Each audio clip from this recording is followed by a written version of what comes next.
Thank you, Mr. Chairman.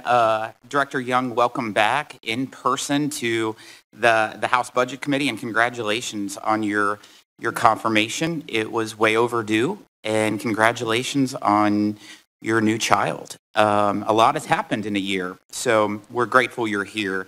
When you testified last year on President Biden's fiscal year 22 budget, alarm bells were already going off about the impact that the president's agenda would have on the economy, what it would have on the inflation, and the security of our southern border. At that time, the crises created by President Biden and the House and Senate Democrats' agenda were already piling up. That list has only grown since including an energy crisis, with folks paying over $4 a gallon at the pump. In fact, since President Biden has been in office, gas prices has went up 79%. That's tough for the folks back home. Then there's a crime crisis in communities across this country and an education crisis that has perpetuated the mistreatment of kids in our schools under the guise of COVID-19.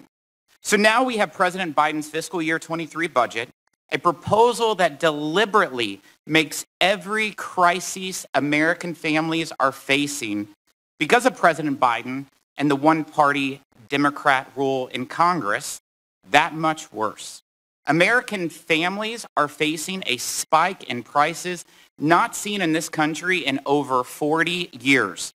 A $3,500 inflation tax on every family in America just last year alone.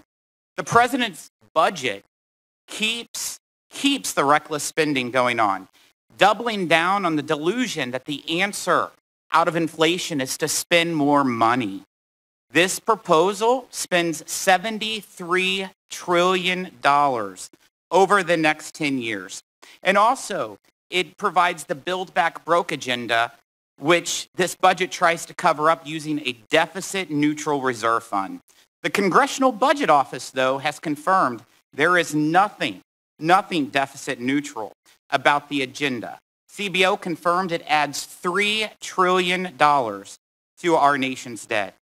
As gas prices have skyrocketed, the president's budget surrenders American energy independence and attacks American energy companies so that we are more reliant on foreign nations for our energy needs, more dependent on countries like Russia, China, and Venezuela, Iran, at a time when the world seems to be even more of a hostile place. This budget also includes potentially up to $4 trillion in tax increases.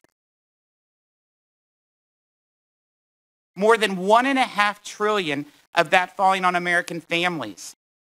$2,000 for every average American tax increase is in this proposal. That is absolutely terrible. Then under the Build Back Better agenda, you have covered up in a deficit-neutral reserve fund over the next 10 years. Biden's budget calls for $58 trillion in total taxes, the highest sustained tax burden in American history. And while folks see their taxes go up and the value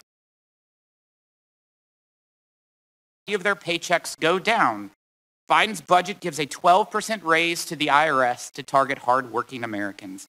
We already know where this type of tax and spending agenda is going. Look at the past year after the Democrats' $2 trillion Biden bailout bill was signed into law. Jobs in 2021 grew less than CBO said they would before that $2 trillion spending bill came on the scene. After over 2.9 million border encounters occurred since Biden took office, the president's budget continues the same catch-and-release policies that have resulted in the worst border crisis in over 20 years. There's no commitment to border security in this budget, no using the $1.9 billion in border wall funding that was just renewed as part of the most recent omnibus spending bill. The budget allows $350 million in border wall still to continue rusting away, while contractors are paid billions to babysit unused material. It cuts funding for immigration and customs enforcement by $150 million, All of it is a slap in the face to the men and women dealing with security and humanitarian crisis at the southern border. The president says, show me your budget and I'll tell you what you value. For the second straight year, we see the president's values a government that tells its citizens how to live their lives. He values an economy where everything from the clothes you put on your back to the food you put on your table to the gas in your car is more expensive. He values open borders and energy dependence. He values debt, a lot of it, $16 trillion to be exact. The American people are not going to buy this budget because, frankly, we can't afford it. I yield back, Mr. Chairman.